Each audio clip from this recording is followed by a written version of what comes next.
Hi dear NEET aspirants, ഈ academic ഇയറിലെ രണ്ടാമത്തെ GAB ആണ് ഈ മാസം 25, അതായത് വരുന്ന ഞായറാഴ്ച നടക്കാൻ പോകുന്നത്. എക്സാമിനേഷൻ സമയം നിങ്ങൾക്കറിയാം, 2 മുതൽ 5:20 വരെയാണ് എക്സാമിനേഷൻ നടക്കുന്നത്. വൺ ഷോട്ട് സീരീസുമായിട്ട് നമ്മൾ നിങ്ങളോടൊപ്പം തന്നെ ഉണ്ട്. നിങ്ങളെല്ലാവരും അടിപൊളിയായിട്ട് പഠിക്കുന്നുണ്ടെന്ന് അറിയാം. ഇന്ന് ഞാൻ വന്നത് ഈ എക്സാമിനേഷൻ നടക്കുന്ന സെന്റേഴ്സുകളൊന്ന് നിങ്ങളെ ഓർമ്മപ്പെടുത്താൻ വേണ്ടിയിട്ടാണ്. ഞാൻ ഓരോ സെന്റേഴ്സുകളായിട്ട് വായിക്കാം. പാലക്കാട് രജിസ്റ്റർ ചെയ്ത കുട്ടികൾ, പാലക്കാട് എക്സാമിനേഷൻ നടക്കുന്നത് സൈലത്തിന്റെ ക്യാമ്പസിൽ വെച്ച് തന്നെയാണ്, പാലക്കാടുള്ള സൈലം ക്യാമ്പസിൽ വെച്ച്. എറണാകുളം എക്സാമിനേഷൻ നടക്കുന്നത് മാതാനഗർ സ്കൂളിൽ വെച്ചിട്ടാണ്. കൊല്ലത്ത് എക്സാമിനേഷൻ രജിസ്റ്റർ ചെയ്ത കുട്ടികൾ എത്തേണ്ട സെന്റർ ഫാത്തിമ മാതാ നാഷണൽ കോളേജിലാണ്. ആലപ്പുഴ എക്സാമിനേഷൻ നടക്കുന്നത് SDV ബോയ്സ് ഹയർ സെക്കൻഡറി സ്കൂളിലാണ്. തൃശ്ശൂർ എക്സാമിനേഷൻ നടക്കുന്നത് സേക്രഡ് ഹാർട്ട്സ് GHSSലാണ്. കോട്ടയം എക്സാമിനേഷൻ നടക്കുന്നത് ഗിരിദീപം സെൻട്രൽ സ്കൂളിലാണ്. Kasaragod Iqbal HSS Kanhangad. Kasaragod examination centre വരുന്നത് കാഞ്ഞങ്ങാടാണ്. ഇക്ബാൽ സ്കൂൾ വെച്ചിട്ടാണ് എക്സാമിനേഷൻ നടക്കുന്നത്. ഇടുക്കിയിൽ എക്സാമിനേഷൻ നടക്കുന്നത് saint George higher secondary school Kattappana.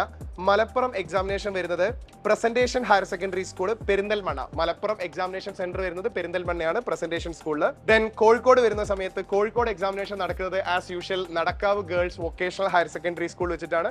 Kozhikode സിറ്റിയിൽ തന്നെയുള്ള സ്കൂളാണ്, നമുക്കറിയാം. കണ്ണൂർ എക്സാമിനേഷൻ നടക്കുന്നത് സൈലം ലേണിംഗ്, തലശ്ശേരിയുള്ള സൈലം ലേണിംഗിന്റെ സെന്ററിൽ വെച്ചിട്ടാണ് എക്സാമിനേഷൻ നടക്കുന്നത്. കണ്ണൂർ എക്സാമിനേഷൻ സെന്റർ വരുന്നത് തലശ്ശേരിയാണ്.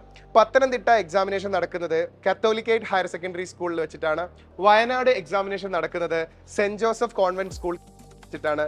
തിരുവനന്തപുരം എക്സാമിനേഷൻ നടക്കുന്നത് saint John's model higher secondary school വെച്ചിട്ടാണ്. സോ ഇത്രയാണ് വിവിധ ജില്ലകളിലുള്ള എക്സാമിനേഷൻ സെന്റേഴ്സ്.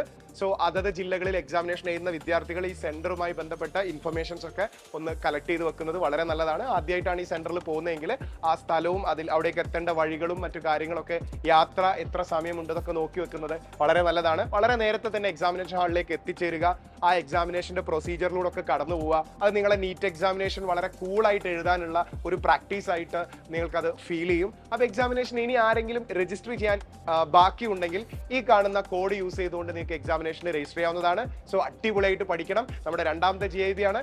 കഴിഞ്ഞ GABയിൽ മാർക്ക് സ്കോർ ചെയ്യാൻ പറ്റാത്ത കുട്ടികളൊക്കെ അതൊരു വാശിയായി കണക്കാക്കി ഈ GABയിൽ അടിപൊളിയായിട്ട് പഠിച്ച് അടിപൊളിയായിട്ട് എക്സാമിനേഷൻ എഴുതാം. So all the very best guys, by.